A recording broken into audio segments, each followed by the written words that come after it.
Meus amigos, nos últimos anos o Brasil vem sofrendo uma guinada autoritária. Eu costumo dizer que existe o Brasil pré-Bolsonaro e o Brasil depois de Bolsonaro. Porque veja, até o surgimento do presidente Bolsonaro no cenário político nacional, o Brasil era um e depois passou a ser outro, né?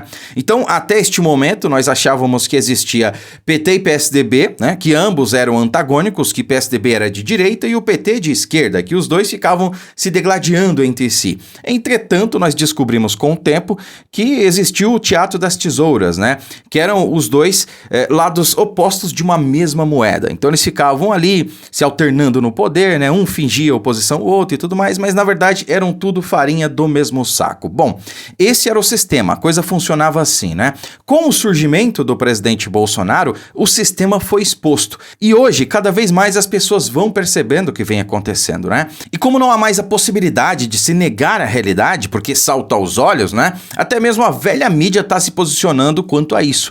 Então, olha só, nesse fim de semana saiu o editorial do Estadão. Estadão, meus amigos, prestem bem atenção. O que seria um editorial? Seria a forma de pensamento, digamos assim, daquela empresa, né? Como que aquela equipe se posiciona.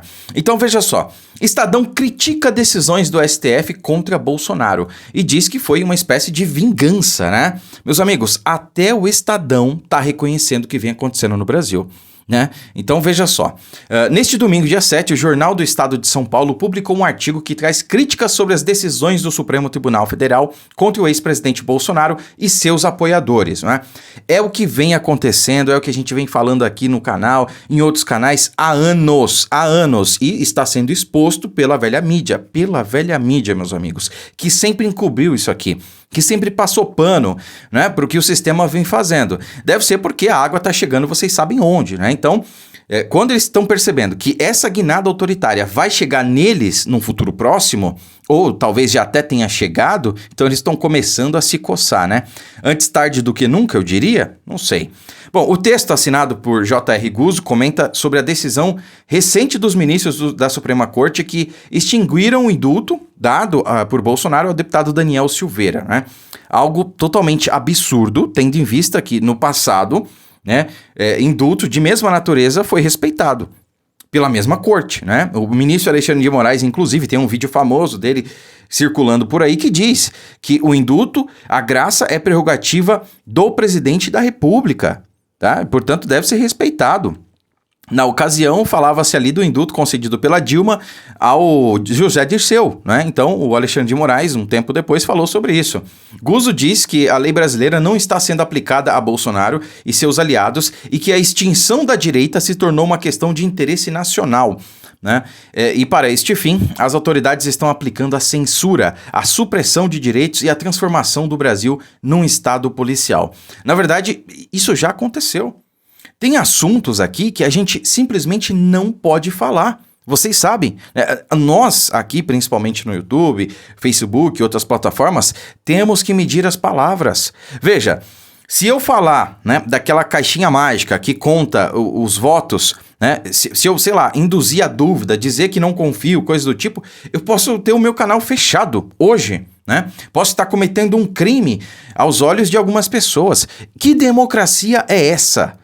Que país que se diz democrático onde você não pode criticar, sei lá, uma instituição? Você não pode criticar ministros, você não pode criticar figuras públicas, porque é isso que o PL das fake news, por exemplo, trata. Eles querem impedir que qualquer um do povo possa criticar eles, né?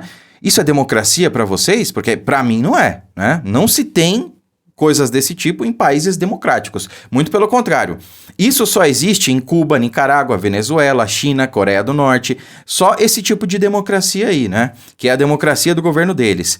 Outro assunto no texto é sobre a ação policial da Polícia Federal que apreendeu o celular e o passaporte do ex-presidente. Para o autor, trata-se de atos de vingança, né? Então, veja só. São atos de vingança as apreensões do seu celular e do seu passaporte. É um ato de vingança a prisão do oficial do Exército que foi ajudante de ordens do ex-presidente e que, pelo Estatuto dos Militares, só poderia ter sido preso em flagrante, né? Esse é um ponto muito importante. É um ato de vingança continuado a prisão do ex-secretário de Segurança em Brasília por suspeita de omissão nos ataques aos Palácios dos Três Poderes no dia 8 de janeiro, que é Anderson Torres, né? É um ato de vingança a decisão do STF de criar no Brasil a sua própria lei de censura para a internet. já que a Câmara dos Deputados não aprovou o projeto de censura que o governo Lula quis impor ao país em seu maior fiasco político até agora. O cala-boca oficial, como costuma dizer uma das ministras, virá por uma ordem direta do Tribunal Supremo, né, diz o trecho do artigo. Sobre o indulto de Bolsonaro a Silveira, trata-se de uma prerrogativa do presidente, mas deixou de ser nas mãos da Suprema Corte.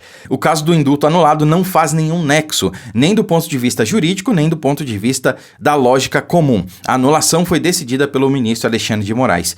Quase todos os outros ministros, como se fossem um partido político, que vota igual ao chefe numa questão fechada, completa gozo, né? Então, infelizmente, é o que vem acontecendo, meus amigos. O artigo cita aqui, inclusive, o Anderson Torres. É algo surreal o que vem acontecendo com o Anderson Torres, que não cometeu nenhum crime, sequer estava no Brasil quando aconteceram os atos do dia 8, né? E vem sendo acusado, vem sendo preso até agora por conta desses atos. Ele nem sequer estava no Brasil.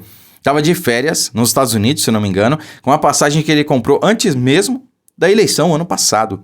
Dá pra acreditar num negócio desse? E que agora tá passando por uma situação simplesmente desesperadora. Tem relatos aí da defesa que diz que ele perdeu 12 quilos, né? Talvez até mais a essa altura do campeonato. Tendências aí ao suicídio, segundo palavras do deputado Eduardo Bolsonaro. Agora a Polícia Federal já ameaça abrir um processo contra ele vai perder o salário, vai perder o cargo.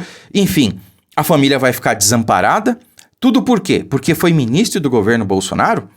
Ao que indica aqui, segundo o editorial do Estadão, é uma perseguição política a Bolsonaro e seus apoiadores.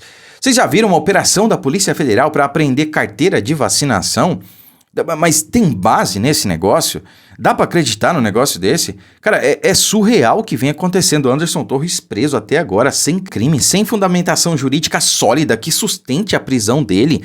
Né? Ele tá lá naquela situação deplorável, sendo que o Gonçalves Dias, ex-ministro do GSI, tá solto até agora, e ele tava lá nos atos, foi leniente, ele e a sua equipe com os invasores, com os vândalos, serviram água, mostraram, direcionaram ali para onde os vândalos tinham que ir, batom na cueca, e o cara tá solto.